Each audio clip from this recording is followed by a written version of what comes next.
We're looking at foldable phones this week on the 5 Tech Things You Should Know About. Welcome to the 5 Tech Things You Should Know. My name is Jeffrey Powers, Geekazine.com. Think magazine, put in a geek, you got me. This is a reboot to a show I did years ago. Now I revamped the show for a more evergreen feel, but hopefully this will be a great way and a great source for you to understand what's happening in technology. We'll also be running a contest every single episode. This week, we're giving away a $50 Amazon card to one lucky viewer. More information later in the show. So with that said, let's go ahead and subscribe. Let's go ahead and like, and let's go ahead and hit that bell for notification. You can also get notification at geekazine.com directly, so please check that out as well. Well, the foldable era is here, baby. In the next month or two, you'll see foldable devices galore. Well, maybe not galore, but you get it. So I've already reported about the Samsung Fold, which is out now, but there's other foldable devices coming just as fast. We'll show you how to navigate through fact and fiction so you can get the best device possible. So with that said, let's get you into your 5 tech things.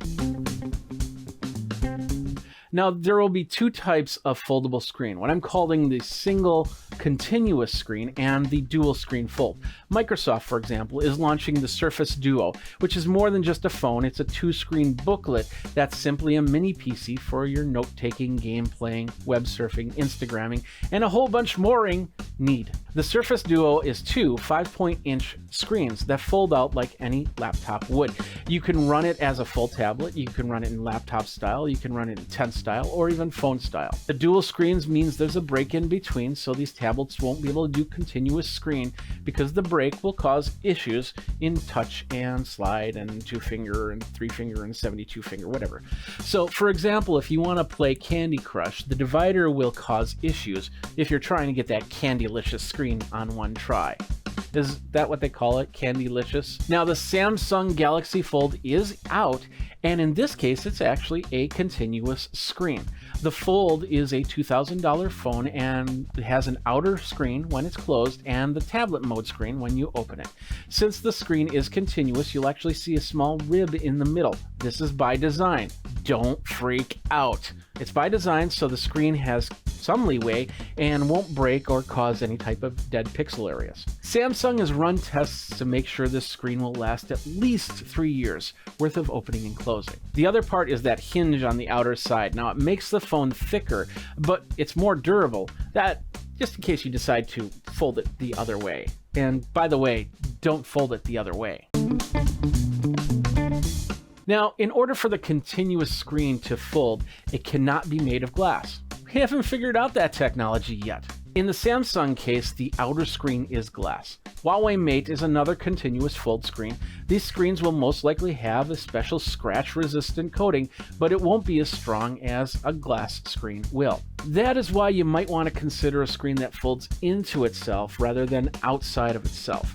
Phones like Xiaomi and Royal FlexPi are 2 examples of phones that will fold out. Now these are nice if you want your phone to have like a tent mode fold this way, but not so nice if your keys share the same pocket as your phone. Meanwhile, LG's upcoming foldable will be a dual screen just like that Surface Duo. One screen can become a keyboard or a joystick, and it's possible we'll even see split screen games and apps for these specific devices. Did you have a Motorola Razr phone? Did you miss it? Ah, the memories, like the corner of my mind. Well, we could actually see a rebirth as a foldable. This would also be a continuous fold screen, so it would actually flip out to like a 5.2 to 5-point-inch screen, just like your phone already is. These phones are also called clamshell phones, so a clamshell foldable could be in your future. After all, Motorola is not the only one planning on this type of technology. Now, folding screens are not a new technology.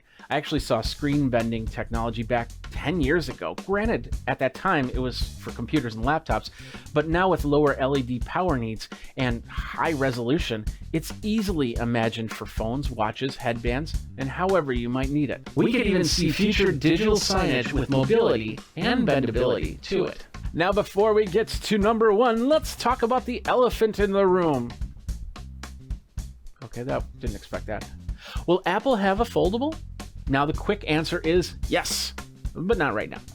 Don't expect that iPhone 12, 11S, 11XS, 12, 13, 72, 54 hike, whatever that they're calling in the future, to have that technology. There are basically two factors I believe that Apple would want to see to change their minds. First would be a screen that's as durable as their current iPhones. Otherwise, foldable glass. Already talked about that. Or something with a good protective coating that can also give you that Retina touchscreen that you have been using all these years. Now, the iPad actually has a better chance of folding way before the phone. Now, that's the second reason why you might not see a foldable iPhone. Especially with an iPad, you put in a SIM card and use it just like a phone. It might be a good way for Apple to kill off their lower-end MacBooks, especially if they can be folded into a laptop style, have a whopping 26-inch screen completely folded out, and then its own graphic keyboard, however you want to set it up. So as I mentioned before, we're giving away a prize to one lucky viewer. This week, we've got a $50 Amazon gift card. Now, this show aired on October 10th, 2019, so you have until October 24th, 2019 to enter. This is a US-based contest for this contest only. Future ones could be international. All you have to do is comment about a foldable feature you're looking forward to, and do it at this video over at youtube.com/Geekazine. Now, here's the key.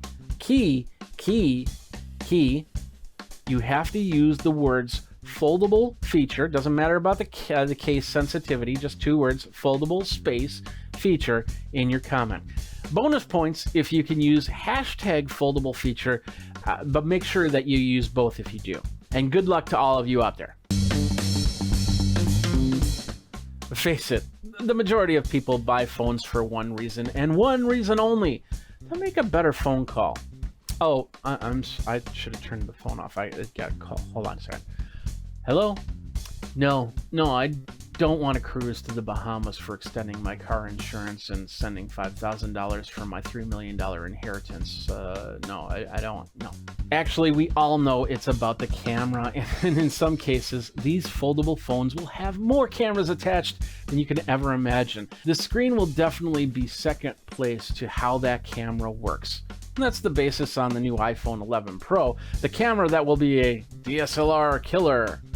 Apple didn't say that, but everybody else is saying that. You can see the YouTube videos on it. Processor, including GPU, is also important. We've started moving from quad-core into octa-core, and what's the 16 hexadecanigal? But high-quality photos and video with enough storage to make a Storage Wars bid high will be what people want to notice the most. To keep up with this feature, my friends over at Uber Gizmo have developed the Uber G camera benchmark. Now, this is a score for phones and how they perform in daylight, night mode, zoom, ultra-wide mode, and more as new features show up. And keep in mind, this is for any phone. So, for example, the Apple iPhone 11 Pro score is 177 with high marks in daylight and nighttime shooting. As each phone comes in, you'll see scores for them over at ubergizmo.com. It's a great reference if you're looking for the right camera for the right need. One last thing to note here is operating system. Whether you want that Android, iOS, or other OS on your phone, that feel, well, you might have to wait in some cases. Of course, the majority of these foldables will be Android-based, but different flavors could be coming out. For example, the Samsung Android OS is different than the flagship Google Pixel 3 phone. Like in the settings, you'll see different settings, the different way the settings look, different apps, different bloatware, things like that will be on each phone as you go. Now, if Amazon makes a foldable Fire tablet, or if they just decide, hey, let's make the Fire phone again, which they could easily do, their OS will be within their walled garden Android device that only wants you to use the approved apps from Amazon's App Store. And yeah, I know you can sideload a device, and I have done that myself. So let me be the first to welcome you into the foldable era. Your phone will get smaller, smarter, bigger, and Wait, smaller and big, the oxymoron right there. Now, did I miss anything that you want to know about foldables? Let me know by commenting on YouTube or wherever you're watching the video from. Remember to subscribe, like, hit that bell notification for future videos, and follow that 5 Tech Things playlist as well to check out the old episodes and see how the show has completely changed. Thanks a lot for watching this episode of the 5 Tech Things You Should Know. Next time, we'll be looking at smartwatches. Until then, you guys geek out and take care. We'll fold this up now.